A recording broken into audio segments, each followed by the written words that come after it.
Hello, everybody, and thank you for tuning in to the Liberty Report.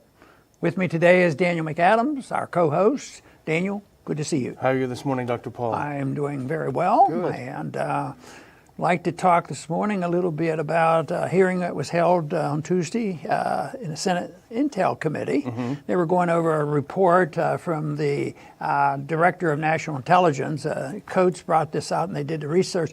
But it's been advertised. It really came out, the news came out today about, the war between the Intel community and Donald Trump. And figuring out all the players is not as easy because there are several factions involved, and there's no neat little group that takes this position. It's not like the interventionists over here, the non-interventionists are here, and the media's over here reporting objectively. They're all playing a role in it. Yeah. But basically the media is what really caught my attention was, boy, this is a war. Trump's war with the intelligence community is out in the open. It continues. It's part of the,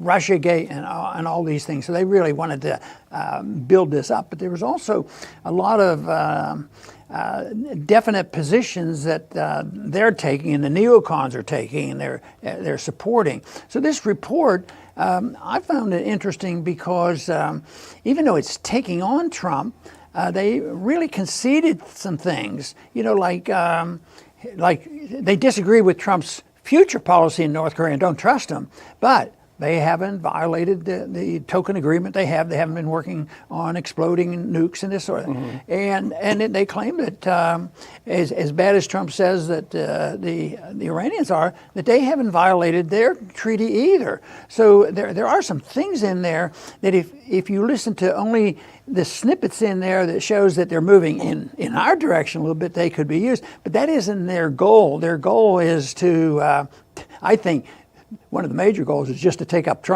Trump. Whether he's right or wrong seems to be almost irrelevant as far as if we can discredit Trump. And that seems to be the big thing. But because his policy is not, a consistent policy, we have to sort of dance around it and analyze and figure out, what we can support. Because he argued the case that ISIS was done and let's get out of North Korea. This group in this committee, they get hysterical over this. And but their position is that they admit he's right. The ISIS has been greatly reduced, but you can't tell. They're going to come back in the same way. If we leave Afghanistan, they're going to come back in. And this is their argument, always promoting their interventionist policy. And in the midst of all this, it's a war between the intelligence community and with Trump himself. And then the media is out there, analyzing it, and they're further confusing the whole situation. Exactly. If there's ever an example of out-of-control bureaucracy, it would be the Office of the DNI, the Director of National Intelligence. And if you remember, this came about in 2004, and you remember it well, in the frenzy after 9/11 still, the frenzy of the Gulf of the Second Iraq War. And of course, the idea, this four-letter word called reform. Reform always means more. It always means the opposite. And so in 2004, piece of legislation passed that created the Office of the Director of National Intelligence. The goal was to coordinate all the intelligence agencies under one umbrella, which is actually what you don't want in intelligence. You want sort of competing factions. And if you remember in the run-up to the Iraq War, all of the other offices of intelligence, all the other parts of the intelligence community were on board with the neocons. There was one faction that was the State Department's Intelligence and Research and said, no, we're taking a footnote out of this. So that you have that competition, which is good. You crush it with this reform, and so you have Dan Coates coming down to the Senate, playing footsie with the neocons, undermining everything really, and making the case for more intelligence control of America. We can talk about it later, media, social media, etc. So really this is the product of reform more than anything else. Now, I served in the Congress with Dan Coates and know him, and on a personal basis, friendly person, Yeah. But he came across as somebody that didn't have strong beliefs. Even then, there was a little bit of this neocon stuff going around, but I didn't identify him that way. I didn't identify him with strong convictions, and yet I identified him more with a good follower of orders. And I think, in order to, bring it all together with the Director of National Intelligence, he might be the perfect person for this job from their viewpoint, but not from our viewpoint and the American population viewpoint to get the right information. Exactly. Now, we dig a little bit into the testimony of Coates and the others. There was the head of the Defense Intelligence Agency, et cetera, there. But one of the things that struck me first, Dr. Paul, is, once again, there's no mention of the war on terror. That was the defining characteristic of U.S. foreign policy for at least a decade or more, 15 years or so. That's all gone. It's washed away. There's a new slogan in town to justify the continued spending in the national security state. And this is what Coates says: Russia and China pose the biggest risks to the United States. They're more aligned than they have been in decades. Right. And another thing that they did not mention in there, I don't think they did, I didn't read every single word of it, but it certainly hasn't been discussed, is the danger of what's going in the South China Sea.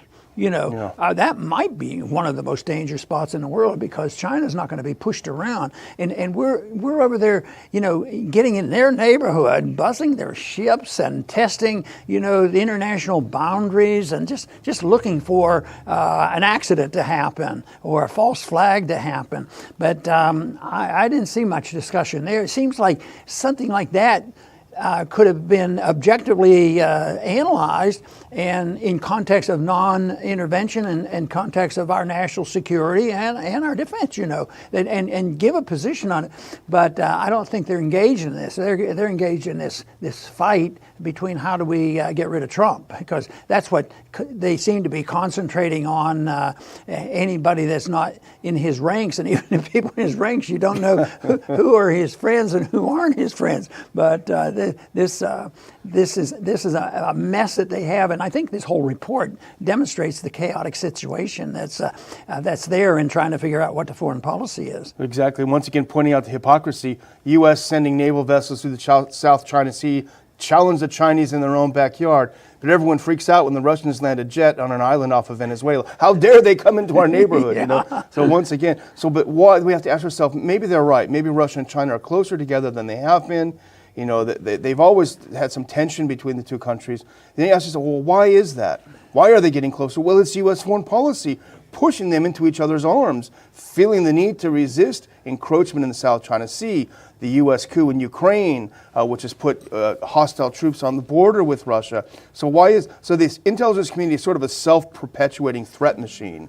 They create these threats, they continue these threats to justify bigger budgets and more control. There is a statement and a quote in here actually about our allies and our partners. Some are, wanting to become more independent, which maybe you and I would say, it's not a bad idea. You take care of your business and we'll take care of ours. But that was used, I assume, in this report as being a negative. That how are we going to run our empire if we have people becoming more independent? And that was in there to needle Trump as well.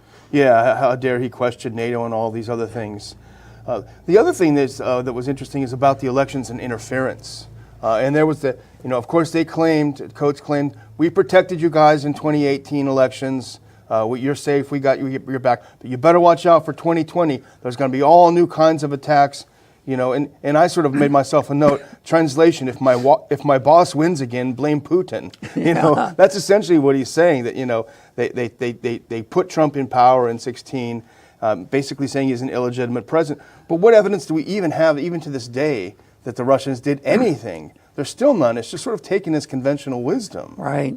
I don't think they talked much about the cyber war. A little bit they did, but I think that's harder for me to get a hold of, because I don't know exactly how the operation works in it. But if the stories are true, this could be a very serious thing too. But it seems like the only way you're going to resolve that is by having a much friendlier relationship with as many people as you can, so that you can have a mutual agreement that, on this equipment, that we have access to what you're doing, you tell us what we're doing, some type of an agreement. But right now, there's a lot of threats going on, and one threat is they do throw it at China. What they might do, and of course they've been throwing at Russia all along. But I don't think Russia decided the last election. Yeah, the Chinese are guilty of all this industrial espionage, which may well be true, but the implication is that we never do that. We're never. Right. It's only those nasty Chinese. But I wanted to circle back to something you said earlier that was interesting, though. It seemed to me in the notes that I took when I was reading it, it seemed that Coates sort of destroyed Trump's diplomacy for North Korea. When he said, we don't believe that they're ever going to stop building this bomb. It kind of makes Trump look foolish, because he's going ahead with his second summit. He's trying to use diplomacy, as you point out, in something we could actually agree with Trump on. And here comes Coates pouring cold water on it. Yeah, and that's the toughest part of our job, I think, is because that same type of arrangement doesn't exist with Iran.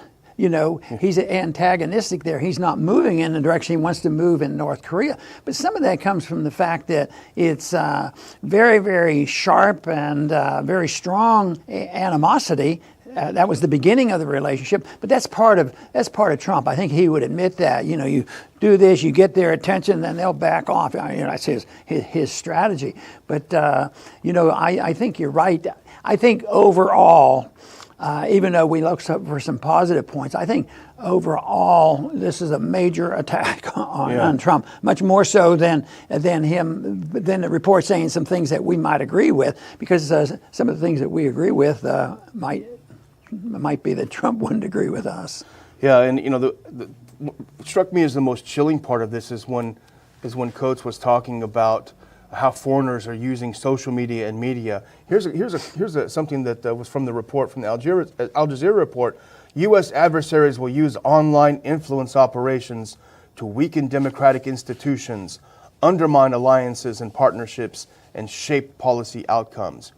And so basically what he's saying is anyone questioning the U.S. global empire, it's not me and you questioning NATO, it's not a lot of people around us questioning our military everywhere. No, it's all driven by adversaries, U.S. adversaries. So anyone who speaks out against NATO, anyone who speaks out against this $1 trillion military budget, it's not that we're critical of it, we have a different view of what America should be. You're in the service of a foreign power. And that's going to have a chilling effect on the debate. Well, I still see the problem, especially for me trying to define a position and explain it, is that when Trump says something like NATO sort of falling along our lines, it's really not part of an entire philosophy for him, a policy. So it's a mixed bag, but it's just a shame that we can't move more people over and start with a basic principle.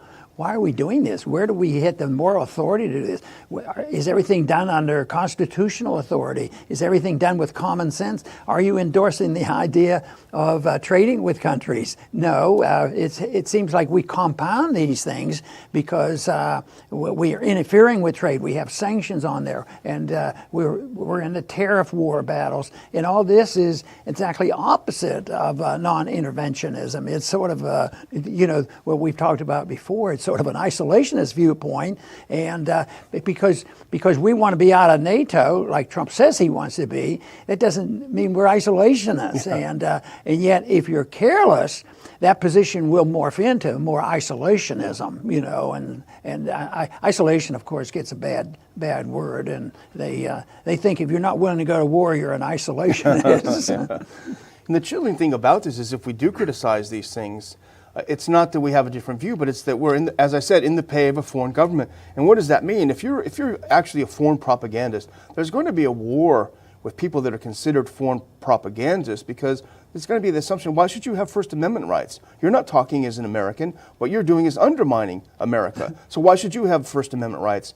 And you'll see on Twitter, when someone says something criticizing the empire, someone will retweet it, one of the resistance types of the neocons, that's just the Kremlin line, over and over, rather than debating the issue. Should we get out of NATO? Should we do this? That's what the Kremlin wants you to think. So it's quashing debate, and it's really an attack on the First Amendment. Well, A good example of this is the spreading of democracy and the Constitution. Like we go into Venezuela and we will spread democracy down here. We're going to kick one guy out we're putting in as president, and we're going to make him obey your Constitution. At the same time, all those activities are unconstitutional and probably illegal under international law. If you want to talk about that, we're down there doing that. And then we think if we just say that we're doing the Lord's work, everybody's going to love America. And I think for a long time, we had a lot of goodwill. But what we're witnessing now is the winding down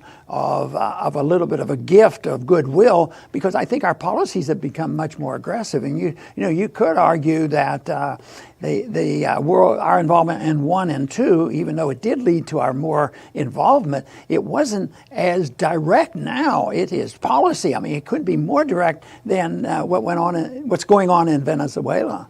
Yeah, and it's in some ways you sort of have to admire Bolton, because he's not fooling around with humanitarian. He just said, we're going to overthrow your government and take your oil. Full stop, So at least he's sincere.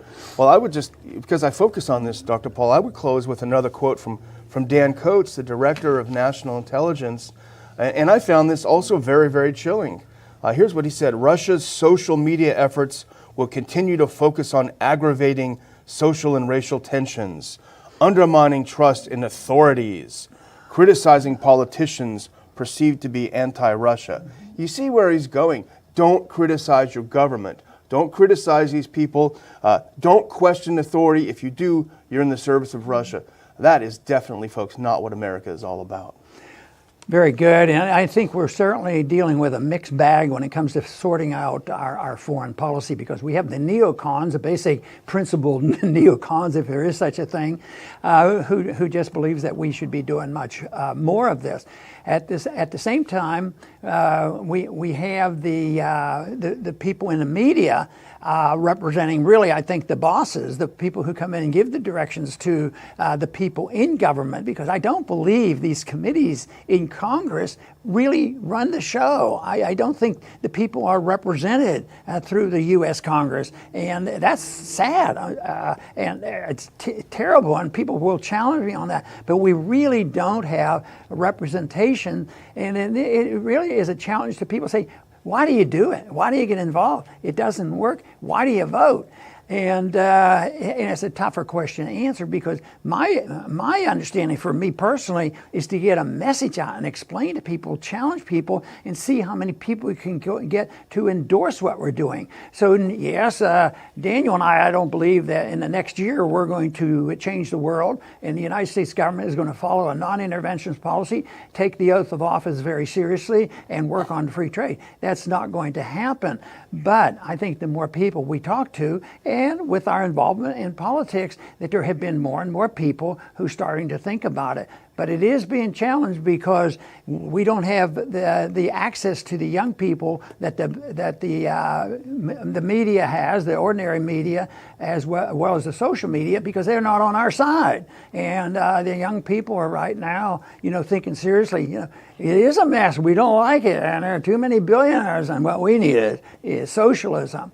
But it shouldn't diminish our enthusiasm, because what's happening is coming unglued. It's going to come apart, and we are going to face a crisis, and this country will have to make a decision of the proper role of government. I believe that motivated the founders of this country. What should the proper role of government be? So they leave the control of the British Empire. They write up a document trying to make that happen and show that the government is there to be very, very limited to protect liberty. So the goal shouldn't be difficult. The problems are very evident, but we have to refute the bad ideas of those who say we don't have enough government. We need more authoritarianism. The people don't know how to take care of themselves. That shouldn't be that difficult, but we have to first have a lot more people understand, believe in, be willing to defend the principles of liberty. I think that is the way to move toward a society of peace and prosperity. I want to thank everybody for tuning in today to the Liberty Report. Please come back soon.